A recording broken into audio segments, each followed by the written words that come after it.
Okay, let's unpack this. We've all been there, right? You're scrolling through your phone, maybe after a really tough week, Yeah. and suddenly you see them, the photos, like a perfect group shot of colleagues celebrating something big, or maybe it's your friends, laughing on some amazing weekend trip. Mm-hmm. The one you weren't invited to. Exactly. And in that moment, it hits you. This mix of feeling left out, frustrated, maybe even a bit sorry for yourself. Oh, absolutely. And your mind just starts racing. Instantly. Why wasn't I there? What did I do? How can I make sure this doesn't happen again? You're trying to control it. And that feeling, that's just your mental energy completely draining away. Mm. It's exhausting, always trying to manage what other people do, their choices, how they see you. Which, let's be honest, you can't actually control. Fundamentally impossible. Yeah. Yeah. We get trapped focusing outwards all the time. Exactly. And all that wasted energy, oh, that's why we're doing this deep dive today. We're looking at a concept that offers a way out, like an immediate exit from that whole emotional cycle. It's called the let them theory. Now, when people first hear let them, they often think it sounds a bit cold, maybe passive. Yeah, like you just don't care. Right. Or you're disengaged. But what we're going to explore, looking at the evidence, Yeah. is that it's actually one of the most proactive, powerful tools for managing yourself, for taking back control, really. Yeah. So our mission today is to get right to the heart of this framework. It's got two parts. You need both. Let them and let me. And the key thing, the insight we really need to pull out is why that second part, the let me, is the real power move. That's where you stop just reacting to stuff and start actually actively building your own life. It unlocks personal responsibility, sharpens your self-awareness. It's the path to real empowerment. Mm. So the core promise we're digging into sounds kind of counterintuitive, but it's powerful. Letting go of trying to control other people. Mm-hmm. Paradoxically helps you gain maximum control over your own life, your emotions, relationships, your success. Exactly. If you're tired of waiting around for permission, validation, and invite this deep dive, well, it's your shortcut to grabbing the reins yourself. All right, let's jump in. Okay, so let's start with the basic structure. The framework is really insistent on this. The theory is pretty much useless if you only use half of it. Yeah, absolutely critical. It's not just one declaration, it's a balance. It needs both steps working together. They complement each other. Totally. Mm-hmm. And they do different jobs, psychologically speaking. When you consciously use the let them part, you're making a very specific choice. Okay. You're deciding, I'm not going to let what they do or don't do bother me. I'm not letting it derail my own internal state. It sounds like putting up a kind of psychological firewall. That's a great way to put it. Exactly. Yeah. You're giving people space, grace even. Let them live their lives, make their choices, deal with their stuff. Without letting their drama become your drama. Precisely. You stop absorbing their energy, basically. It's essential for boundaries, for emotional disengagement when needed. But, and this is crucial, that separation, that boundary you set with, let them, that's just phase one. If you stop there, well, we'll get into the problems later, but it's not good. No, not at all. The real constructive stuff, the building part, starts when you pivot. When you get to the let me side. Ah, the pivot inward. Absolutely. Let me is that radical turn back to yourself. Yeah. It's the moment you take full, uncompromising responsibility for what you do next. Whatever just happened. What's your move? And the analysis we look at really hammers this home. It's the opposite of judging them. Completely. It's not about listing their faults. It's about auditing your needs. What do I need now? It's driven by self-awareness, having compassion for yourself, and taking ownership. So you turn the spotlight off them. Right. Stop analyzing what they did wrong. And shine it fully on your own path forward. Yeah. What am I going to do? That's it. You redirect all that energy. I like that the sources are so clear that this isn't about feeling superior, making room for both you and them. Yes. It's explicitly not about superiority. You aren't suddenly better than the friends who went on the trip without you. You're just letting them exist. Their choices don't have to validate or invalidate you. Exactly. And that leads right into the core idea, what they call the control paradox. Okay, the control paradox. Yeah. The idea is that you actually gain true control by letting go. The more control you willingly give up trying to exert over others, The more you gain over yourself. Exponentially more is what they say. Over your own existence, your choices, your emotional state. Okay, I want to push on that paradox a bit. Yeah. Because it feels, scary, right? Mm-hmm. If I'm worried about being left out, the idea of giving up control sounds terrifying. Why does letting go actually improve things? Because trying to control other people, it's an illusion. It doesn't actually work. But the effort you pour into maintaining that illusion, that's real. It takes up real, finite mental energy. Like a background app draining your phone battery? Exactly like that. Imagine your brain running this constant background process, trying to monitor and tweak, 1,000 things outside yourself. It just sucks up your mental RAM, makes you sluggish, reactive. When you say let them, you consciously shut down that monitoring process. Poof. All that mental bandwidth, that RAM, it's instantly freed up. And you can use it for something else. Something you can actually influence. That's where life improvement starts. Yeah. You're suddenly operating from a place of having resources, not being depleted. Wow, okay. That's a huge shift in where your energy goes. Instead of reacting outwards, feeling resentful, you're actively creating inward with intention. So where should we point this newly freed up energy? What does the framework say we can actually control? What's on that let me inventory? Well, the list itself is empowering because these are things always within your reach. The source material says you can control your attitude, Your behavior. your values, what principles guide you, your needs, your desires, and crucially, what you want to do in response to whatever just happened. So your reaction is key. Absolutely. Your response and the actions you take next. Like if your boss gives you unfair feedback, you can't control their mood or their management style, right? Oop. Wish you could sometimes, but no. Right. But you have complete control over whether you spiral into self-doubt or if you use that feedback, even if unfair, to maybe make an action plan or decide to look for a new job. You control the next step. It's amazing how much time we waste trying to change the external stuff, wishing the boss was different, wishing our friend would call back. Yeah. When the real power, the real leverage is always internal. This theory kind of gives us permission to stop wishing and start directing our own world, the part we can direct. It's the difference between being a boat tossed around by the waves, that's the let them part, acknowledging the waves are there, Okay. and being the captain who actually decides the destination and adjusts the sails. That's the let me part. The storm's still out there, external.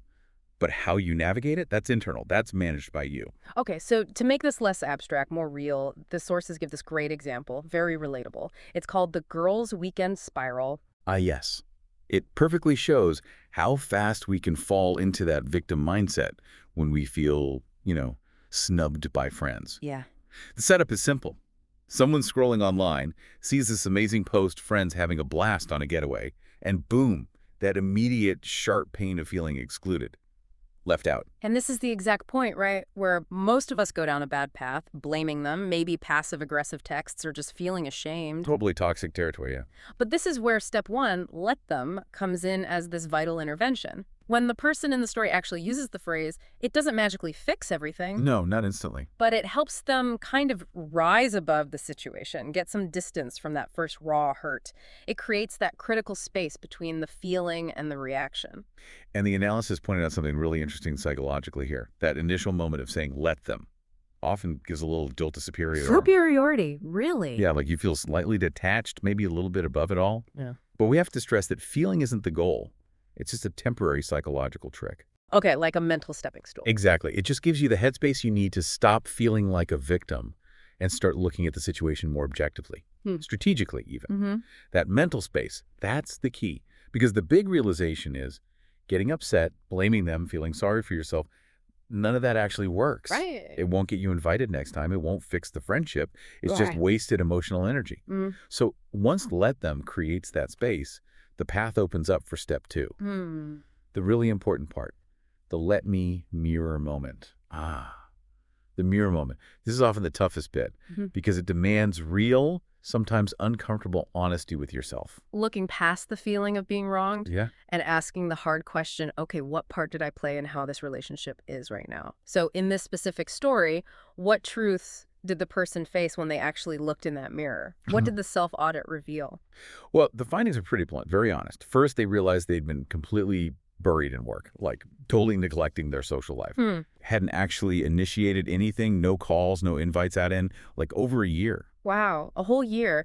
Yeah, and the really tough truth they had to confront was, maybe these friends didn't maliciously exclude me. Maybe. They just didn't think of me. Because I hadn't really been present or available for connection either. Oof, that completely flips the script, doesn't it? From they left me out to maybe I wasn't really in. Exactly. And the source material nails this sort of mutual withdrawal. The person admitted basically, Unless I saw them post online, I wasn't thinking about them much either. So the perceived slight was maybe just a reflection of everyone being busy, drifting apart passively, not some big conspiracy, precisely. And realizing that it fundamentally changes how you see responsibility in the relationship. The conclusion they drew is kind of the core adult truth here. Nobody owes me an invitation. Nobody owes me a call. That's tough medicine. It is. Invitations feel great, obviously. But the core question flips from, why aren't they meeting my needs? Oh, whose job is it to build and maintain these friendships? Exactly. And when the adult pauses and asks, has I actually been doing my part? Yeah. In this case, the answer was a very clear, self-directed no. That no must be hard to accept, but it sounds like that's where the real change starts. It kicks off the let me action plan, turning that resentment into actual creation. Yes, it moves immediately from expecting things from others to creating things for yourself. So what were the specific practical steps that came out of that self-reflection? Okay, so the plan started with the internal shift first. Let me stop expecting others to always include me. And paired with that, let me take full responsibility for the social life I actually want. Right. Taking ownership. Then came the tangible actions. Let me be more proactive. Let me reach out more. And the big one, let me actually throw a party for once. Yeah. Or at least invite people to do something specific. Making the first move. Yeah. And importantly, the plan also included structural changes, like let me set better boundaries with my work so I actually have time for friends. You can't just wish for friendships. You have to make space for them. That's a really key point about boundaries, absolutely. And the final piece, the crucial nuance, was the motivation. The goal became reach out because you genuinely miss them, not just to smooth things over or angle for the next invite. Exactly. Not as some manipulative tactic to get back in. The motivation shifts from being reactive and conditional, like, I'll be a good friend if they invite me, to being authentic and proactive. I miss these people, so I am going to create an opportunity to connect. That's the real shift, isn't it? From waiting passively to being an empowered adult who creates what they want. That's the destination. That's the let me era in action. Okay, that story really makes the power of the let me phase crystal clear. But before we all just jump into our let me era, we really need to tackle these two crucial warnings. Yeah, these are important caveats that came up from people trying to use the theory. Because if you misapply it, you can actually end up feeling worse. Right. Good to know the pitfalls. Definitely. The first warning is about context, specifically around children. People always ask, can I use this with my kids, my teenagers? Makes sense. And the answer is, well, yes, the principles can be adapted. But the source material we're focused on today, it's specifically about the adult-to-adult dynamic. And that's a big difference. Adults are autonomous, capable of full self-responsibility. Kids and teens, they're still developing, often under guidance. Exactly. The source even mentions there's a separate guide for applying it with kids and young adults. But for this deep dive, we're squarely focused on adult accountability. Full stop. Got it. Adults only for today's discussion. What's the second warning? This sounds like the bigger one. It is. It's the critical mistake that can completely derail the whole thing. The loneliness trap. The loneliness trap. Okay. This happens when people try the theory and report back feeling lonely, isolated, disconnected. Wait, but the theory is supposed to bring peace. Right. How does it lead to loneliness? The framework is pretty direct about this. If using the theory makes you feel lonely, you are applying the theory incorrectly. Ouch. Okay. So what's the mistake? What are people doing wrong? They're committing the cardinal sin. They stop after let them. They only do the first half. Exactly. They successfully build that wall, that separation. They stop stressing about what others are doing, which feels good initially. Sure. Relief. But then they forget the second essential step, the let me part. The part where you take responsibility for your own next move, your own connection, your own happiness. So they let go of controlling others, but they don't then grab the controls for themselves. Perfectly put.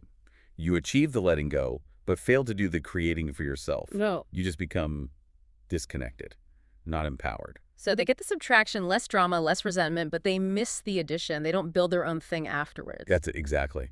If all you ever do is say let them, you basically just withdraw. You become passive, and the result, you'll find yourself with fewer social plans, maybe fewer close friends, wondering why this theory isn't working. Because you thought being passive was the same as being independent. Right. You've essentially starved your own social life by mistaking non-engagement for proactive self-care. Okay, let's try an analogy here. Maybe like let them is building a dam to stop this river of external chaos, the drama from others. Okay, yeah. You successfully block the flood, which is good, but if you don't, then use that calm water behind the dam to, like, irrigate your own fields, your let me life, you just end up with a quiet, stagnant pond. You've starved your own land and cut yourself off, instead of having a vibrant, self-sustaining life you created.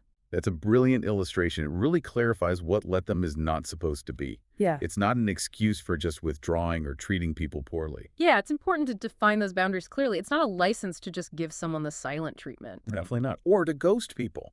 Or just stop answering the phone when a friend is clearly hurt and needs to talk things through. That's not let them. That's just avoidance. And crucially, the framework emphasizes it's not a reason to just stay stuck in a situation that's actually harmful. Absolutely critical point. It is not a justification for putting up with abuse, toxicity, discrimination, or anything dangerous. If someone's behavior is genuinely harmful or crosses legal or ethical lines, then let me kicks in differently. Instantly. The let me in that situation is, let me protect myself, let me set a firm boundary, let me remove myself from this harm. It demands action for self-preservation, not passive acceptance of bad behavior. The theory isn't meant to excuse injustice. Okay, that's vital. So the real goal is actually the opposite of loneliness. Exactly. The framework is clear. Applied correctly, the theory should leave you feeling more connected, more fulfilled, more peaceful in your relationships. Why more connected? Because the connections you do choose to nurture are built on authentic desire and creation, not on anxious obligation or expectation. If the theory is making you lonelier, it's a giant red flag. You've only done step one. You missed the power move. Okay, so if we really absorb those warnings, understand it's a two-part system, then we can fully step into what the source calls the let me era. Yes. And this is the big paradigm shift. It means moving past those passive days. No more waiting for permission. No more waiting for an invitation. No more waiting for someone else to ride in on a white horse and rescue you from whatever situation you're in. Exactly. No more waiting for the universe or the perfect partner or your boss to finally see your worth. This is you stepping fully into the driver's seat. And the analysis lays out this pretty extensive checklist, doesn't it? All the areas where, as an adult, the buck stops with you. It does. It's comprehensive. Once you embrace your let me era, you are the single point of responsibility for your life. Yeah. Your happiness, your healing process, your physical health. Wow. All the big ones. All of them. And it covers your social life, your friendships, defining your boundaries, communicating your needs, and achieving whatever success means to you. You just cannot outsource those core parts of being an adult. And this whole mindset, it forces a kind of brutal honesty, right? It makes you spot and drop the excuses we all use. The blame game stops. Totally. The let me perspective just cuts right through that urge to point fingers outward. The source gives some classic examples of blame that need to stop immediately. Like what are those common blame traps? Well, for instance, blaming the fact that you're lonely on the fact that you're sitting alone on the couch. Right. When the let me is, let me get up, let me call someone, let me go somewhere, let me do something. Or, another big one, blaming other people because you're not making the money you want. Instead of, let me learn new skills, let me ask for that raise, let me look for a better job, let me start that side hustle. The action shifts inward. The framework also makes us look at, like, internal betrayals, doesn't it? Times we weren't true to ourselves. Yes. Like realizing how many times you said yes to something purely out of guilt. Done that. Or you made a choice because you didn't want to disappoint someone else, even though it meant letting yourself down. That's a tough one to admit. And the universal excuse, I'm too tired. Using that to avoid prioritizing your health or having fun or working on that passion project you keep talking about. When the external excuse is, my job drains me. Right. The let me reality check is, let me set a boundary around my work energy. Let me schedule time for rest and for things that energize me. The core message is just relentless. Stop wasting time blaming others or waiting for things to happen to you. Those days are over. Yeah. So the hard truth really underpinning this whole theory is nobody is coming. That's it. No one's coming to rescue you. No one else is going to fix your problems. Nobody's paying your bills, creating your social life for you. Or motivating you to get up and be your best self. Yeah. If you've been kind of secretly hoping for some external miracle, winning the lottery, getting the perfect person, your family suddenly changing. Hoping that will fix everything or change your future. The sources basically say, that hope, it's misplaced energy. It's a distraction. It sounds like tough love, but maybe it's actually empowering. It's the most actionable kind of empowerment, I think. Because the flip side of no one is coming is the realization that you are capable. You can create pretty much anything you want if. Okay, what's the if? If you're willing to put in the time and energy to actually work for it. And that necessary time and energy, it only becomes available when you stop squandering it on stuff outside your control. Which brings us right back to the two things the source says absolutely have to stop for this let me era to actually work. Yeah, two fundamental drains. First, stop wasting your precious finite time and energy on petty, shallow, insignificant stuff. Like what? Endless drama. My cell phone. Social media, exactly. The internal resentment loops that go nowhere, all that stuff just eats up bandwidth. And second, the big one we started with, you have to stop trying to control the one thing you truly, absolutely cannot control: other people. Other people, their choices, their feelings, their actions. Let them handle theirs. You handle yours. So when a listener actually makes this shift, pulls all that energy back from trying to manage others and focuses it on managing themselves, where does the framework say they'll see the biggest, most immediate payoff? The sources suggest the most immediate, tangible benefit is in managing your stress levels and protecting your peace of mind. Okay, stress and peace. That sounds good. Yeah. By consciously choosing to let other people manage their own stuff and focusing your effort only on your controllable internal world, your attitude, your actions, your boundaries, To just lower your overall stress. instantly lowers your systemic stress. You effectively build an internal shield. It protects your emotional peace from all the external chaos, the gossip, the unpredictability of human behavior, that feeling of inner calm. That's probably the first most valuable reward of stepping into your let me era. Hashtag tag outro synthesis and final thought. Wow, okay, that feels like a really powerful distinction we've drawn today. We started with that common feeling, that frustration of feeling like a victim of what other people do, went through that tough but necessary mirror moment of self-auditing. Yeah, the honesty part. And we've landed on this two-part system, let them, let me, that really promises a kind of radical internal freedom. Yeah, we've really synthesized that key takeaway. True empowerment isn't just one step. It needs both. Let them creates the space, the detachment, clears out the noise, gives you room to breathe. Exactly. But let me, that's the engine. That's what actually generates the personal power, the self-awareness, the fulfillment that lasts, the amount of freedom you feel. It's directly tied to how completely you shift your focus from trying to control the outside to creating your inside. And our goal with this deep dive really was to give you, the listener, a kind of psychological shortcut, a way to just stop wasting time waiting. Waiting for invitations, waiting for apologies, waiting for the world to change to suit you. Yeah. The message is, you are the director now. You're capable, the power to create the life you want. It's right there, in your hands. So as we wrap up, we want to leave you with something to chew on, a final provocative thought that kind of builds on everything we've talked about, forcing that final turn inward. Okay, here's the challenge. We want you to identify one specific area of your life right now.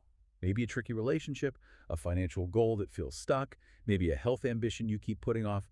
Find one area where you know consciously or unconsciously you've been waiting for someone else to make the first move. Or maybe you've just been stuck blaming them or the circumstances. Pinpoint that one area. Got it. Okay, now ask yourself this really specific question. What is the very first immediate, maybe tiny, but absolutely undeniable let me action step you can commit to taking right now? Not tomorrow, not when things calm down, not when they finally apologize. Right now. What is one small thing you can do? That single commitment, however small it seems, that single movement from just expecting things externally to creating things internally, that's it. That's the moment your let me era truly begins.